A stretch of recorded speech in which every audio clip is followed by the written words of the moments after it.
Magandang gabi po sa inyong lahat. Ako po si Angelica Faith Laurente at ito po ang aking report sa El Filibusterismo Kabanata 22, ang palabas.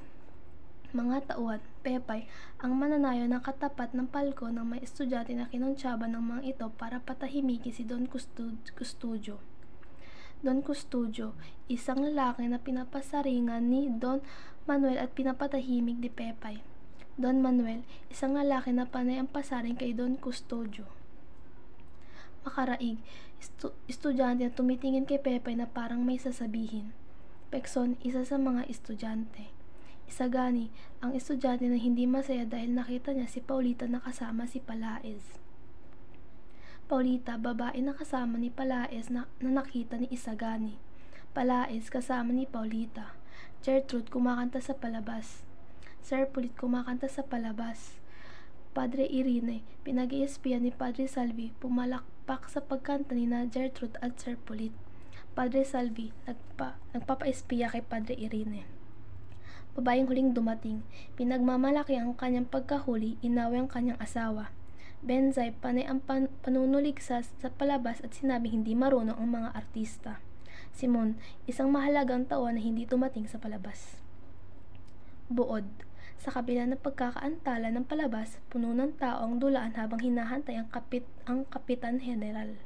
Sa palko na may pulang kurtina ay may upuan ng Kapitan General. Ngunit may isang Ginoo na ayaw tumindig mula sa upuan ni Don Primitivo. Nagdulot ito ng kaguluhan at kasiyahan sa mga taong naiinip. Dumating na ang Kapitan General at sinasabing may dalawang dahilan kung bakit siya manonood. Hinahamon ng simbahan at may pagnanasa na makita ang pagtatanghal, samantala naroon din si Pepay na nakatapat ng palko ng mga estudyante. Kinonsyaba siya ng mga estudyante upang palambutin ang puso ni Don Custodio. Nandun din si Don Manuel na panay ang pasaring kay Don Custodio at si Makaraig na tumitingin kay Pepay na parang may sasabihin. Ang mga estudyante, si Pepay at si Pekson ay masaya, ngunit si Isagani hindi dahil nakita niya si Paulita na kasama ni Palaez. Umawi sina Gertrude at Sir Pulit at maraming pumalakpak kabilang na si Padre Irene na inapag-espiya ni Padre Salvi. Namukaan ni Sir Pulit si Padre Irene na kakilala pala niya noong nasa Europa. May isang babaeng dumating na ipinagmamalaki ang pagkahuli ng dating at inaway ang asawa nang makita ang walang laman na palko. Sinusutan siya ng mga tao at tinawag niya silang ungas.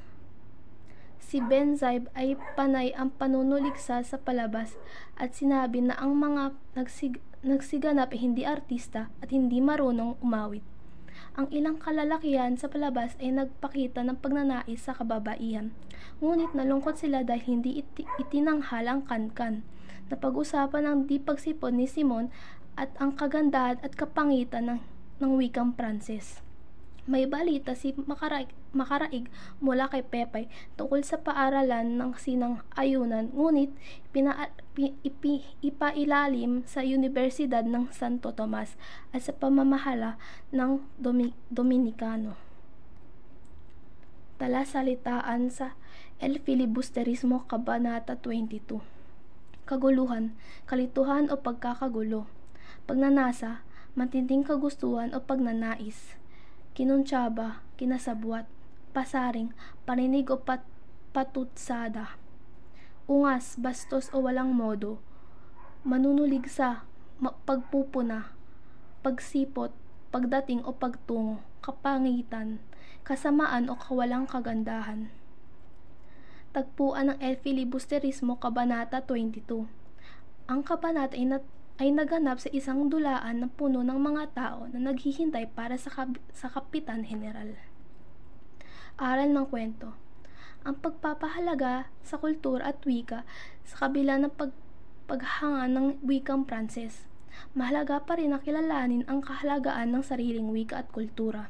Pinakita rin sa kwento ang pagiging kolonyal na mentalidad ng ilang mga Pilipino na mas pinapahalagaan ang mga banyagang wika kaysa sa sariling wika.